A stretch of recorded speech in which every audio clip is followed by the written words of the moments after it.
बोली भागवत भगवान की जय। बोली लक्ष्मी नारायण भगवान की जय। बोली सुखदेव जी महाराज की जय।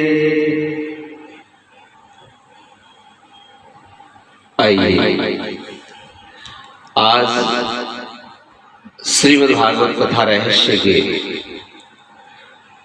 प्रथम स्कंद में श्री सूत जी महाराज से सौनक आदि ऋषियों का प्रश्न करना ये हम कथा सुनेंगे। वेद व्यास जी महाराज लिखते हैं कि नैमिषारण्य में 88,000 ऋषियों का एक ब्रह्मसूत्र हुआ। उस ब्रह्मसूत्र में एक बार सूत जी पधारे।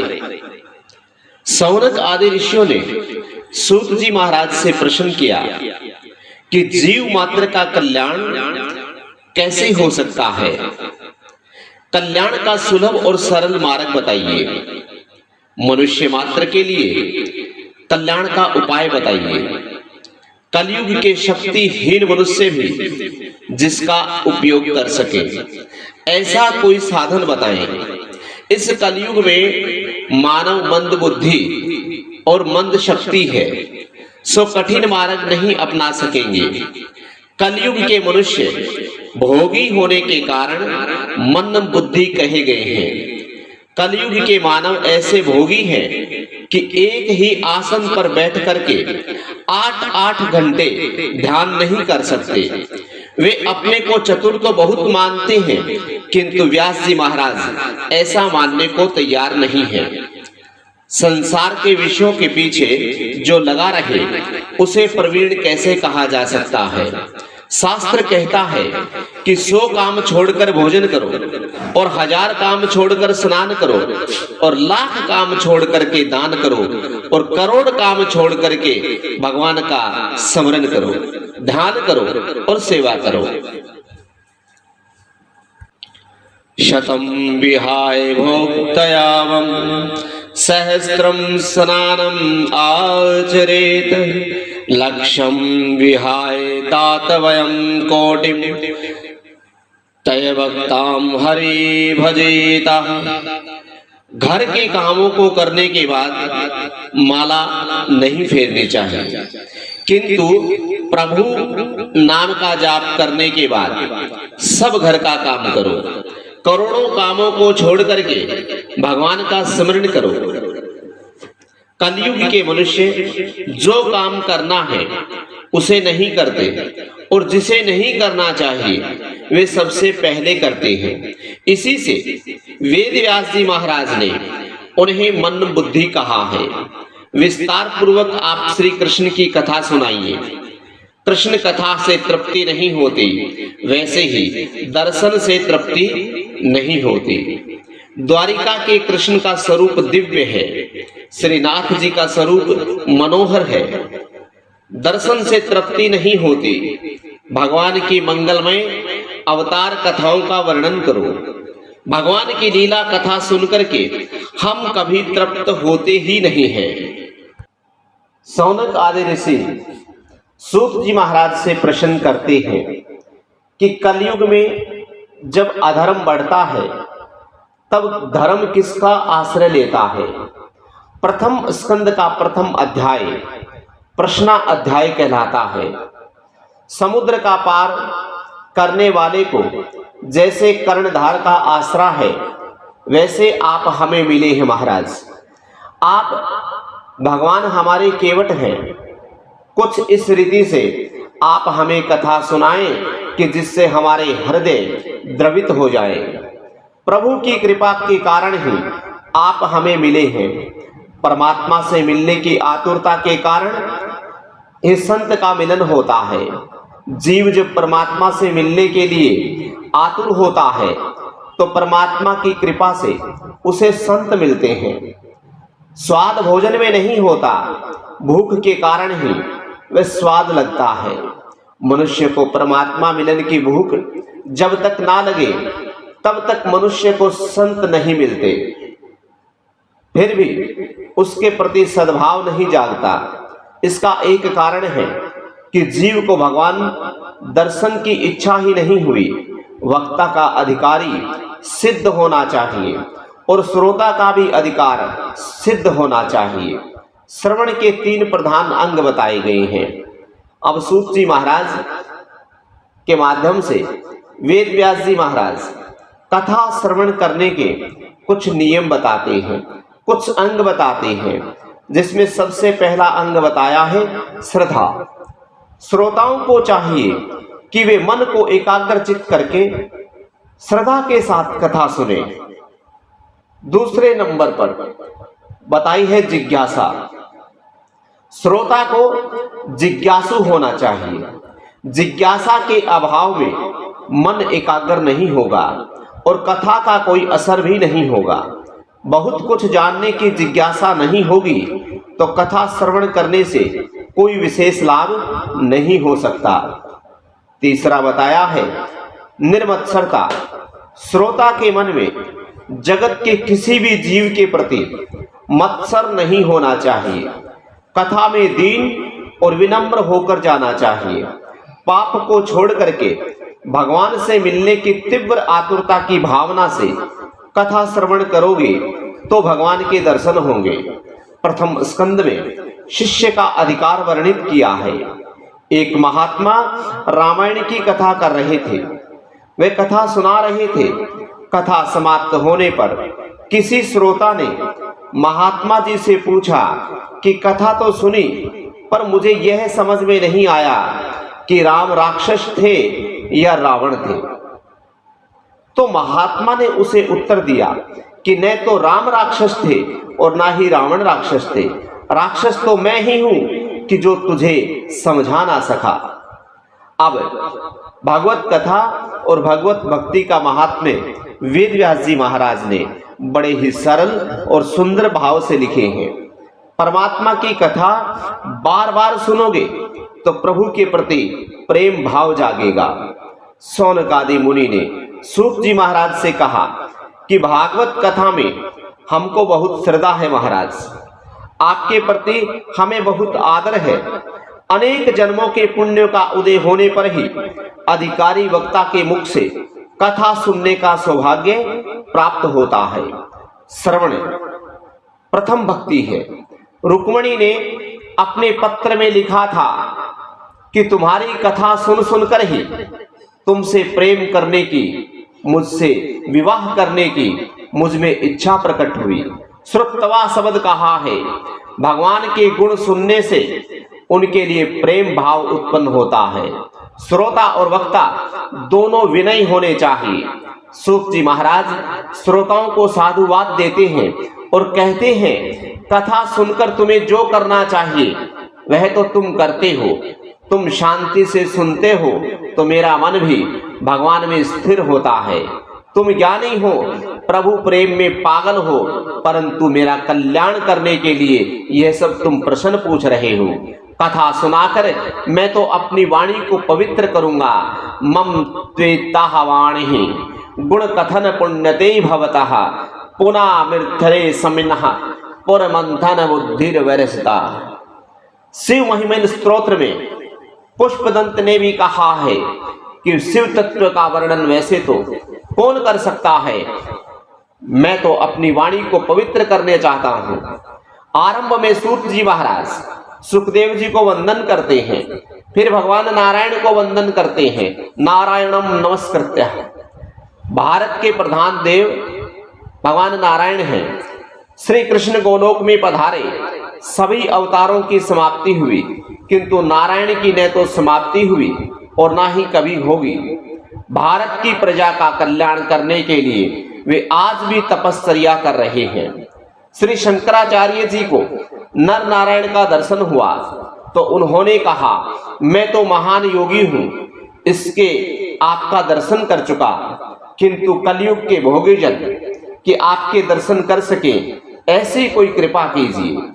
भगवान ने उन्हें उसी समय बद्री नारायण के नारद कुंड में स्नान करने का आदेश दिया और कहा कि वहां से तुम्हें मेरी एक जो मूर्ति मिलेगी उसकी तुम स्थापना करना।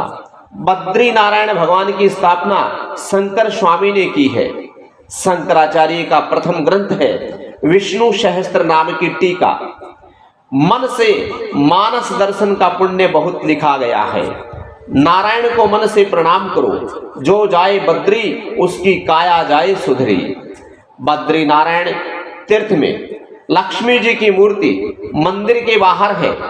तपश्चर्या में स्त्री, द्रव्य, बालक का संग बाधादायी होता है। नारायण ने लक्ष्मी जी से कहा कि तुम बाहर जाकर ध्यान करो, मैं अंदर बैठकर ध्यान करूंगा। एक भक्त ने बद्री नारायण के पुजारी जी से पूछा कि इतनी कड़ाके की सर्दी में चंदन से ठाकुर जी की पूजा क्यों करते हो? तो पुजारी जी ने उत्तर दिया, अपने ठाकुर जी कठोर तपश्चर्या करते हैं जिससे शक्ति बढ़ती है और ठाकुर जी को बहुत गर्मी लगती है, सो उन्हें चंदन की पूजा चढ़ाई जाती है। सूत जी सरस्वती और व्यास जी को वंदन करके प्रथम आरंभ कथा करते हैं। सैवे पुषा परो धर्मो यतो भक्तिर्धोक्षजे। जिस धर्म से मनुष्य के दिल में कृष्ण के प्रति भक्ति जगे वही धर्म श्रेष्ठ है। भक्ति भी ऐसी होनी चाहिए कि जिससे किसी भी प्रकार की कोई कामना ना हो। निष्काम व निरंतर भक्ति से हृदय आनंद रूप परमात्मा की प्राप्ति करके कृत्य कृत्य हो जाता है। सूत जी महाराज कहती हैं, जीवात्मा अंश है और परमात्मा अंशी है। अंशी से अंश अलग हो गया है और इसीलिए ये दुखी है। अंशी अर्थात परमात्मा से मिल जाने पर ही जीव कृतार्थ होता है। परमात्मा कहते हैं, मैं मेवास से जीव लोग है, तू मेरा ही अंश है, तू मुझसे मिलकर के कृतार्थ होगा। नर नारायण का ही अंश है, अंश नर है और अंशी नारायण।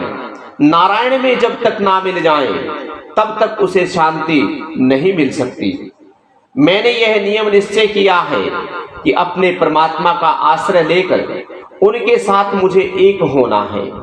ज्ञानी ज्ञान से अभेद सिद्ध करता है तो वैष्णव महात्मा प्रेम के द्वारा अद्वैत्य सिद्ध करते हैं। प्रेम की परिपूर्णता अद्वैत में है। भक्त और भगवान अनंत है, एक ही हो जाते हैं। गोपी और कृष्ण एक हो गए थे, जीव और ईश्वर कैसे अलग हो गए, इसकी चर्चा करने की जरूरत नहीं है। ईश्वर से जीव का वियोग हुआ है, यह सत्य है। यह वियोग कैसे और कब से हुआ, इसके विवाद में समय का व्यय करने की कोई आवश्यकता नहीं है और इससे कोई लाभ भी नहीं होने वाला। धोती पर दाग लगने पर वह कब और कैसे लगा, इस पर जो सोचते रहने से वह दाग दूर नहीं होगा। उस दाग को दूर करने के लिए धोती को स्वच्छ करनी पड़ेगी।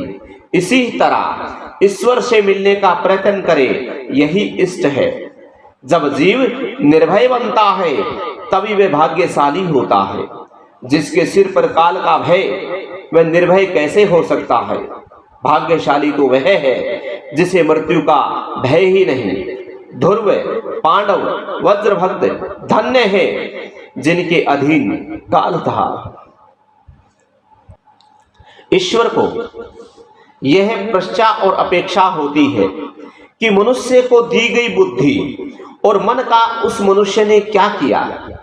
जीव को मृत्यु के दिन अर्थात हिसाब देने वाले दिन भय लगता है। जिसका जीवन साफ है उसका हिसाब भी साफ है। जिस दिन इनकम टैक्स का अधिकारी किसी गृहस्थी से 1,00,000-2 लाख रुपए का हिसाब मांग लेता है तो उस गृहस्थी को डर लगने लगता है। तो फिर जब ईश्वर सारे जीवन का हिसाब मांगेंगे तो तुम्हारी क्या दशा होगी? क्या इसका कभी विचार किया? किए हुए पापों की याद अनंत काल में जब आने लगती है तो जीव भयभीत हो जाता है। जब तक मृत्यु का भय है तब तक जीव को शांति नहीं मिलेगी। भगवान जब जीव को अपना लेते हैं तब भगवान का सेवक, जिसे हम काल कहते हैं, वह काल जीव का कुछ भी अहित नहीं करता। उपनिषद में कहा है जीव और ईश्वर एक साथ बैठे हुए हैं, फिर भी जीव ईश्वर को पहचानता नहीं है। जीव बहिर्मुख बने तो वह अंतर्यामी को पहचान सकता है। एक व्यक्ति को मालूम हुआ कि गंगा के किनारे रहने वाले एक संत के पास एक पारस की मणि है। यह उदाहरण ध्यान से सुनिए। एक व्यक्ति को मालूम हुआ कि एक गंगा के किनारे रहने वाले किसी एक संत महात्मा के पास एक पारस की मणि है और पारस मणि पाने की इच्छा से वह व्यक्ति उन संत की सेवा करने लगा। संत ने कहा, मैं गंगा स्नान करने जा रहा हूं, वापस आकर के मैं तुझे पारस मणि दूंगा। संत तो ऐसा कहकर चले गए। अब इस व्यक्ति के मन में पारस मणि के लिए अकुलाहट बढ़ती गई। उसने संत की गैर हाजिरी में सारी झोंपड़ी को छान डाली, परंतु पारस मणि उस व्यक्ति के हाथ नहीं लगी। संत वापस आए। संत यह जान चुके थे तो पूछा कि क्या इतना भी धीरज नहीं? पारस मणि तो मैंने उस डिब्बिया में रखी है। ऐसा कहकर के उन्होंने एक डिब्बिया नीचे उतारी। वह डिब्बिया तो लोहे की थी। तो उस व्यक्ति ने सोचा कि यह कैसी पारस मणि है, क्योंकि जिस डिब्बिया में वह पारस मणि रखी गई थी वह तो लोहे की थी। इस पारस मणि से उस डिब्बिया को सोना क्यों नहीं बनाया? क्या ये पारस मणि असली है या ये संत मजाक कर रहे हैं? उसने संत से पूछा कि महाराज, यह डिब्बिया पारस मणि का स्पर्श होने पर भी लोहा क्यों रह गई और क्या ये सोने की क्यों नहीं बनी? तो संत महात्मा ने उसे बताया कि यह पारस मणि एक गुदड़ी में अर्थात किसी वस्त्र के कपड़े में लपेट करके आवरण में रख करके डिब्बिया रखी गई थी।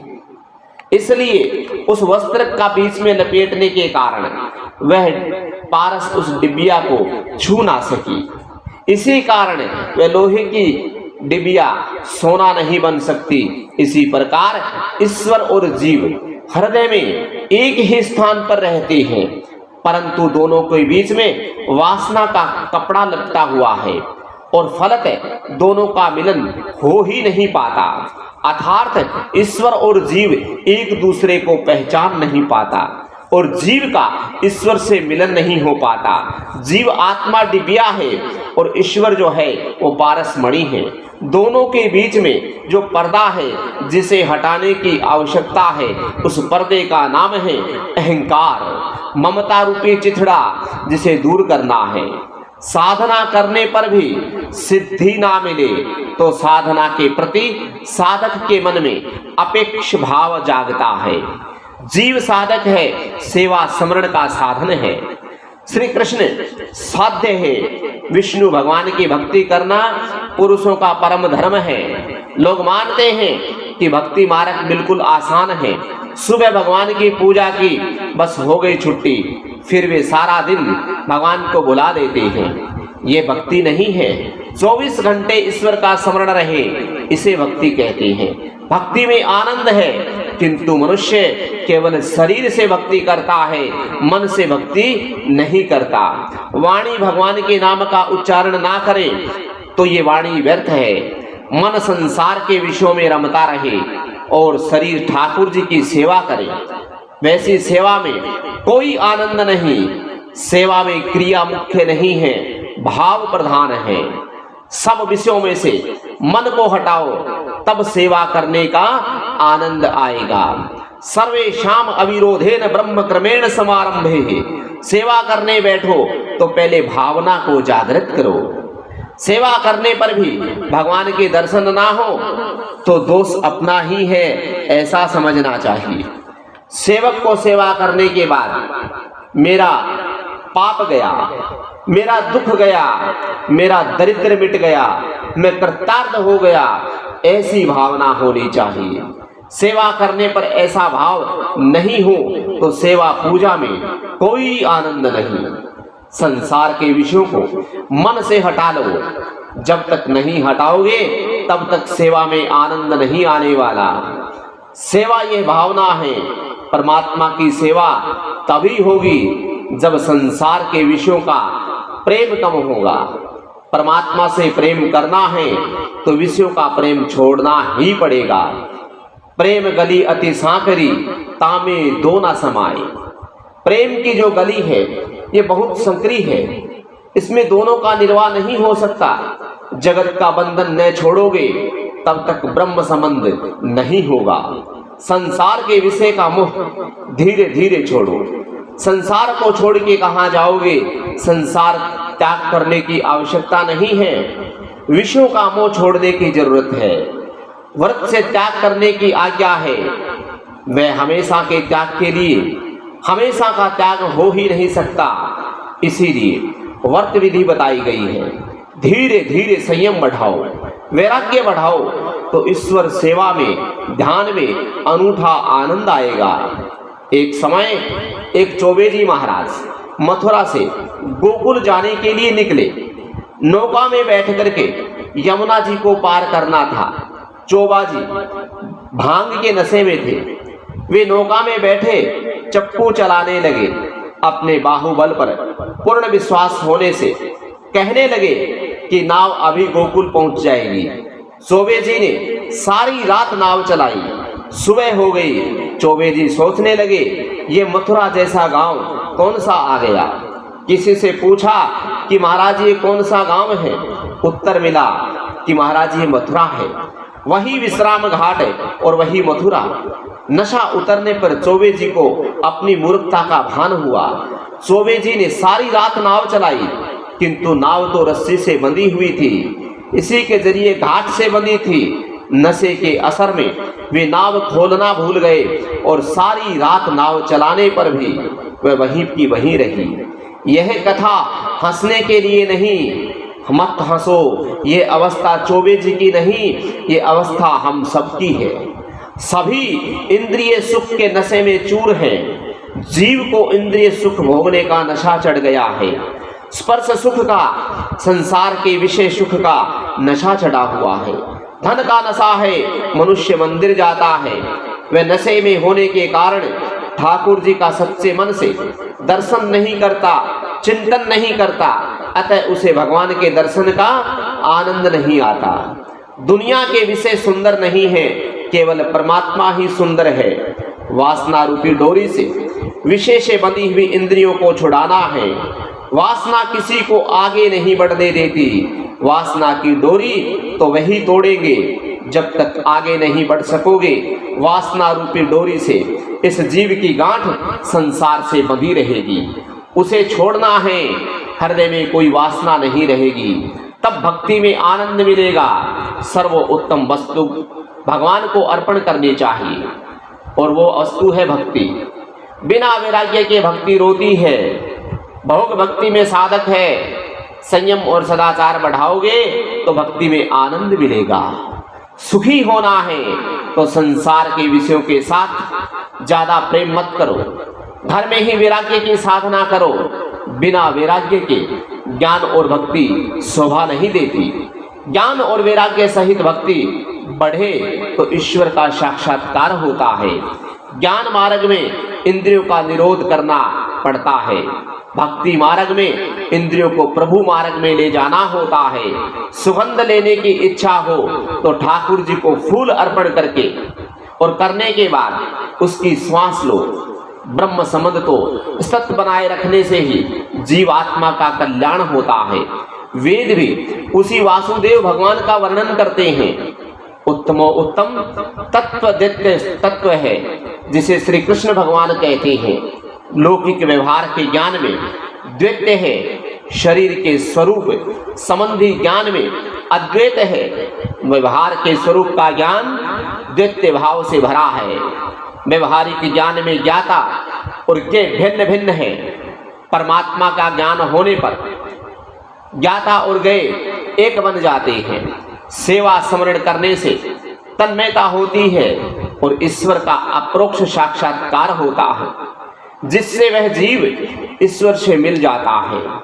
इसके बाद वह यह नहीं कर सकता कि ईश्वर को मैं जानता हूँ। वह ऐसा भी नहीं कह सकता कि मैं ईश्वर को नहीं जानता। गोपी सब में कृष्ण को देखकर जीव भाव भूल गई थी। लाली मेरे लाल की जित देखूं तित लाल, लाली देखन मैं गई तो मैं भी हो गई लाल।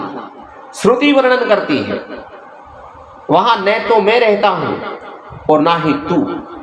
व्रती ब्रह्मकार हो जाता है श्री कृष्ण के स्वरूप का, जिसे अच्छी तरह से ज्ञान होता है वह ईश्वर से अलग रह ही नहीं सकता। सब में ईश्वर का दर्शन करने वाला स्वयं भी ईश्वर बन जाता है। जीव का जीव भाव ले जाए तब तक अप्रोक्ष अनुभव नहीं होता। इसी प्रकार अद्वैत का ज्ञान बताया है। जीव और ब्रह्म का अद्वैत पीछे सिद्ध होगा, उससे पहले जीव और गुरु का अद्वैत होना जरूरी है। मन में एक होना, शरीर से एक नहीं। शुद्ध ब्रह्म माया के संसर्ग के बिना अवतार ले सका। 100 टंच का सोना अर्थात 24 कैरेट का सोना नरम होता है और उससे जेवर की कढ़ाई बनावट नहीं हो सकती। हार गढ़ना होगा तो उसमें दूसरी धातु मिलानी ही पड़ेगी। इसीलिए परमात्मा भी माया का आश्रय लेकर प्रकट होते हैं, परंतु ईश्वर को यह माया बाधक नहीं बनाती, जीव को माया बाधक करती है। योगी जिसे परमात्मा कहते हैं, उसी परमात्मा में जो मिलता है वह जीव कृतार्थ होता है। भगवान के प्रति प्रेम बढ़ाना हो तो भगवान के अवतारों की कथा सुनो। परमात्मा के 24 अवतार की कथा है। धर्म की स्थापना करना और जीव का उद्धार करने को परमात्मा को अवतार धारण करने पड़ते हैं। ठाकुर जी का अवतार तुम्हारे घर में होना चाहिए, मंदिर में नहीं। मानव शरीर ये घर है। भगवान के मुख्यतः भागवत में मुख्यतः कृष्ण कथा करनी है, परंतु ये कथा आखिर में आती है। भगवान के अवतारों की कथा सुनने से इस जीवन को सुधार मिलता है। भगवान के सारे धर्म जीव में उतर आए, यही अवतार हुआ। तीसरे अध्याय में 24 अवतारों की कथा संक्षेप में कही गई है। पहला अवतार संत कुमारों का, वह ब्रह्मचार्य का प्रतीक है। सब धर्मों में ब्रह्मचार्य पहले आता है। ब्रह्मचार्य के सिवा मन स्थिर नहीं होगा। ब्रह्मचार्य से मन, बुद्धि, चित्त, अहंकार पवित्र होते हैं। ब्रह्मचार्य का पालन करने से अनंत करण शुद्ध होता है। पहला कदम है ब्रह्मचार्य। दूसरा अवतार हुआ वाराह अवतार। वाराह अर्थात श्रेष्ठ दिवस कौन सा है? जिस दिन सत्कर्म हो वह दिन श्रेष्ठ है। सत्कर्म में लोभ विघ्न करने आता है, लोभ को संतोष से मारो। वाराह अवतार संतोष का अवतार है। प्राप्ति स्थिति में संतोष मानो। लोभ को मार करके प्रभु जिस स्थिति में रखे उसी में संतोष मानो। ये वाराह अवतार का रहस्य है। तीसरा अवतार है नारद मुनि का। ये भक्ति का अवतार है। ब्रह्मचार्य का पालन करे और प्राप्ति स्थिति में संतोष माने, उसे नारद अर्थात भक्ति मिले। नारद जी भक्ति के आचार्य हैं। चौथा अवतार है नर नारायण का। भक्ति मिले तो उसे भगवान का साक्षात्कार होगा। भक्ति द्वारा भगवान मिलते हैं, परंतु भक्ति ज्ञान और वैराग्य के बिना होगी तो दृढ़ नहीं होगी। भक्ति ज्ञान और वैराग्य सहित होनी चाहिए। भक्ति के ज्ञान और वैराग्य की बहुत जरूरत है। इसलिए पांचवा अवतार कपिल भगवान का अवतार है। ज्ञान वैराग्य का, वैराग्य को जीवन में उतारो। ज्ञान और वैराग्य के साथ भक्ति आएगी तो भक्ति सदा के लिए स्थिर हो जाएगी। छठा अवतार है दत्तात्रेय जी महाराज का। ऊपर बताए गए 5 गुण ब्रह्मचार्य, संतोष, ज्ञान, भक्ति, वैराग्य आप में आएंगे तो आप गुणातीत होंगे और आप अत्रि होंगे तो भगवान आपके यहाँ आएंगे। ऊपर के 6 अवतार ब्राह्मण के लिए है। 7वां अवतार यज्ञ का अवतार है। 8वां अवतार ऋषभ देव का अवतार है। 9वां अवतार राजा पृथु का अवतार है। 10वां अवतार मत्स्य नारायण का अवतार है। यह 4 अवतार क्षत्रियों के लिए है और धर्म का आदर्श बताने के लिए है। 11वां अवतार कर्म का अवतार है। 12वां अवतार धन्वंतरी का अवतार है। 13वां अवतार नारायण मोहिनी का अवतार है। यह अवतार वेश्यों के लिए है। प्रभु ने वेश्यों के जैसी लीला की। 14वां अवतार नरसिंह स्वामी का अवतार है।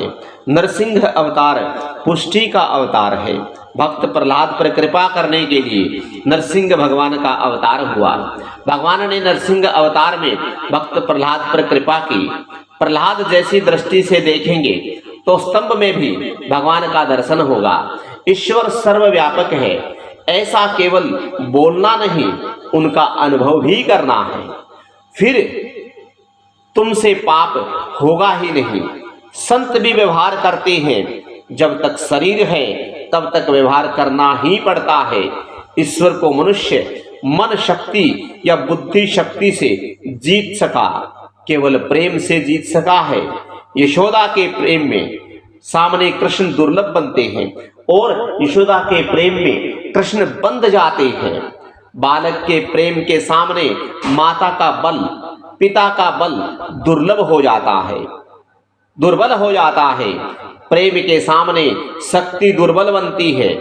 आप भी परमात्मा का इतना प्रेम करो, इतना प्रेम बढ़ाओ, वह भगवान आपके सामने दुर्बल होकर के आपके पास आएंगे।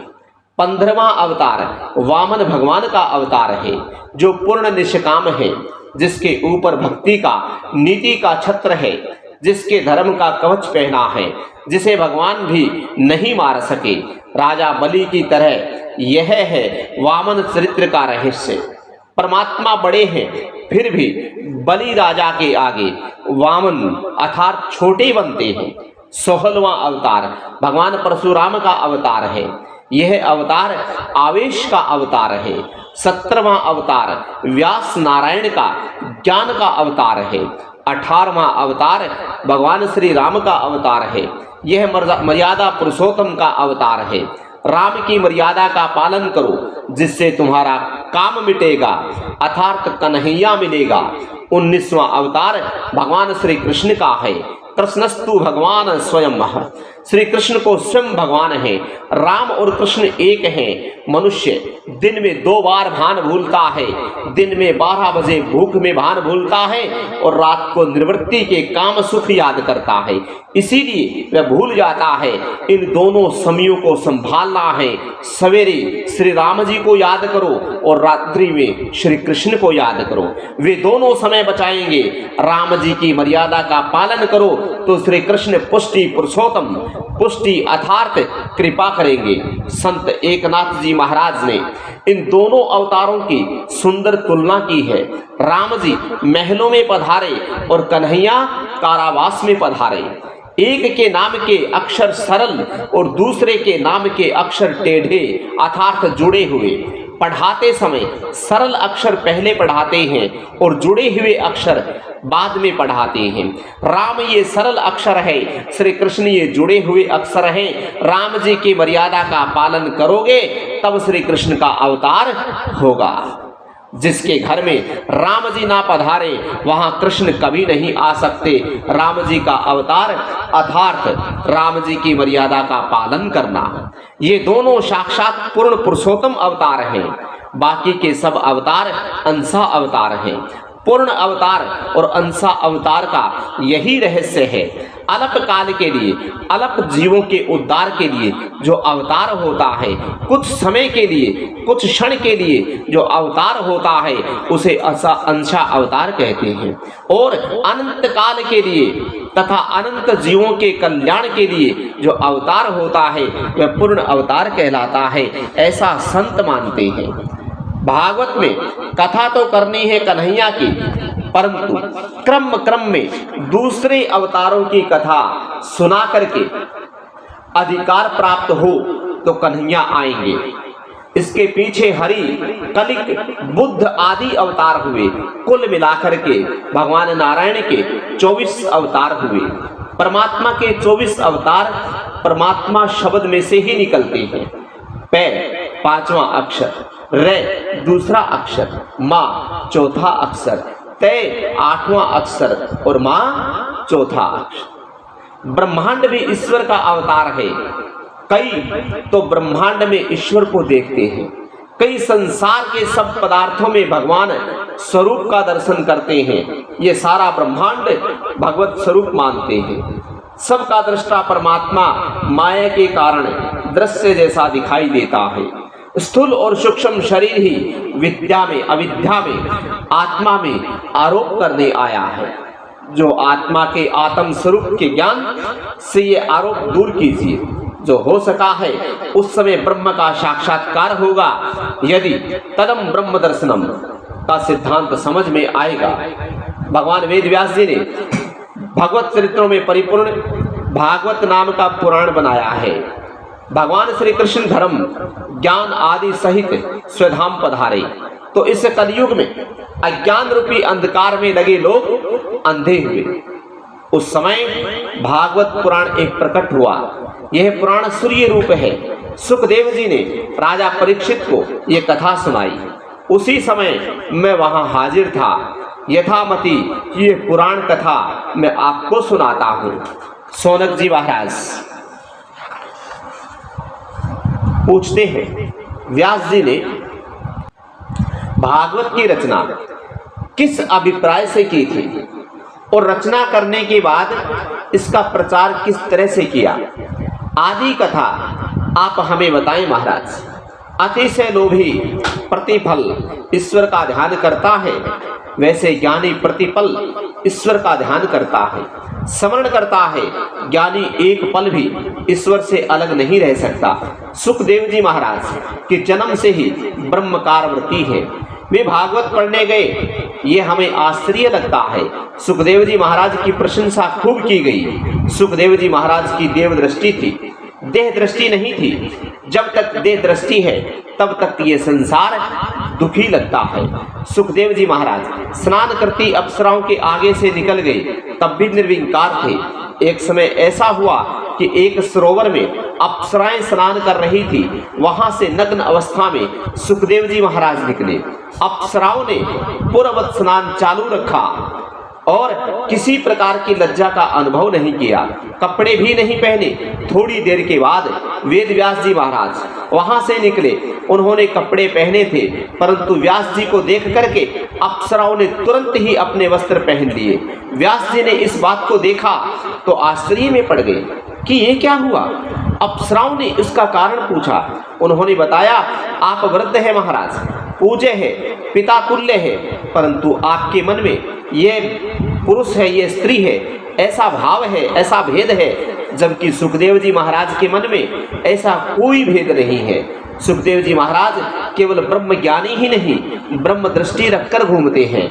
सुखदेव जी अभेद दृष्टि सिद्ध हो चुकी थी। उन्हें यह खबर नहीं है कि स्त्री कैसा है और पुरुष कैसा है।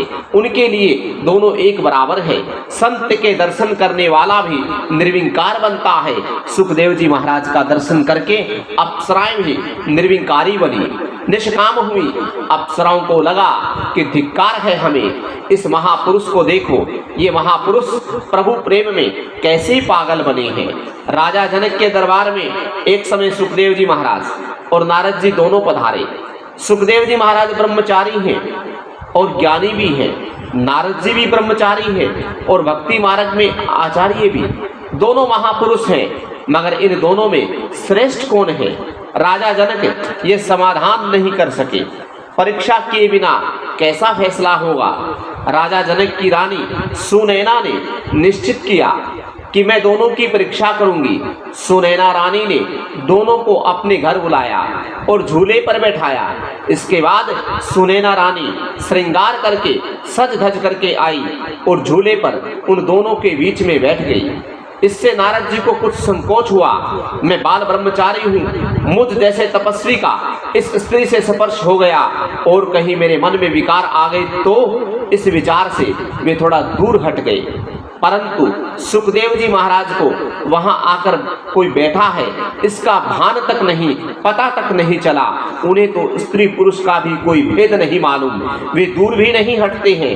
रानी सुनैना ने निर्णय किया कि इन दोनों में श्रेष्ठ श्री सुखदेव जी महाराज हैं। इनको भी स्त्री तत्व का पुरुष तत्व का ज्ञान नहीं है। स्त्री तत्व और पुरुष तत्व का भान न हो जाए तब तक ईश्वर नहीं मिलते। स्त्री तत्व और पुरुष तत्व का भान भूले तभी भक्ति सिद्ध हुई मानो। सुखदेव जी महाराज को स्त्री में स्त्री तत्व नहीं दिखता, उनको सब में ब्रह्म भाव दिखता है, सब में परमात्मा दिखता है। जब तक पुरुष तत्व और स्त्री तत्व स्मरण है तब तक काम है, जब तक स्मरण जाता है तब तक काम जाता है, अर्थात काम करता है। ब्रह्म चर्चा करने वाले सुलभ हैं, ब्रह्म ज्ञानी सुलभ नहीं हैं। सुखदेव जी जैसी दृष्टि रखने वाले सुलभ नहीं हैं। ब्रह्म दृष्टि रखना कठिन है। ऐसे भाव तो भगवान भागवत पढ़ने की जरूरत नहीं है। फिर भागवत पढ़ाने क्यों गए? सुखदेव जी महाराज भी भिक्षावृत्ति के लिए बाहर निकलते हैं तो वे गोह दोहन के काल तक अर्थात 6 मिनट से ज्यादा कहीं नहीं रुकते। फिर भी 7 दिन तक बैठ करके उन्होंने ये कथा राजा परीक्षित को कैसे सुनाई। हमने सुना है राजा परीक्षित भगवान की सारी प्रेम भरी भक्त था, कथा सुनी, उसे श्राप लगा, किस लिए ये हमें बताएं। सूत जी महाराज कहते हैं, श्रवण करो। द्वापर की समाप्ति का समय था। बद्री नारायण जाते समय रास्ते में केशव प्रयाग आता है। वहाँ व्यास जी का एक आश्रम है। व्यास जी नारायण सरस्वती के किनारे व्यास आश्रम में विराजमान थे। एक समय उनको कलयुग का दर्शन हुआ। उनको 5000 वर्ष के बाद संसार में क्या होगा इसका दर्शन हुआ। 12वें स्कंद में इसका वर्णन किया गया है। व्यास जी ने जैसा देखा वैसा लिख दिया। व्यास जी ने सोचा कि कलयुग के लोग विलासी होंगे, मनुष्य बुद्धिहीन होंगे, वेद शास्त्र का अध्ययन नहीं कर पाएंगे, इसलिए वेद के 4 विभाग किए। वेदों का भी कभी कभी अध्ययन कर भी ले, परंतु वेद के तत्व का ज्ञान, उनका तात्पर्य उनको नहीं होगा। इसीलिए 17 पुराणों की रचना की। वेदों को समझाने के लिए पुराणों की रचना की। पुराणों तो वेदों का भी भाष्य है। स्त्री, शूद्र, पतित, द्विजाति वेद भाषण, वेद श्रवण के अधिकारी नहीं है। इन सब का भी कल्याण हो ऐसा विचार करके महाभारत की रचना की। महाभारत ये समाज का शास्त्र है। महाभारत ये 5वां वेद है।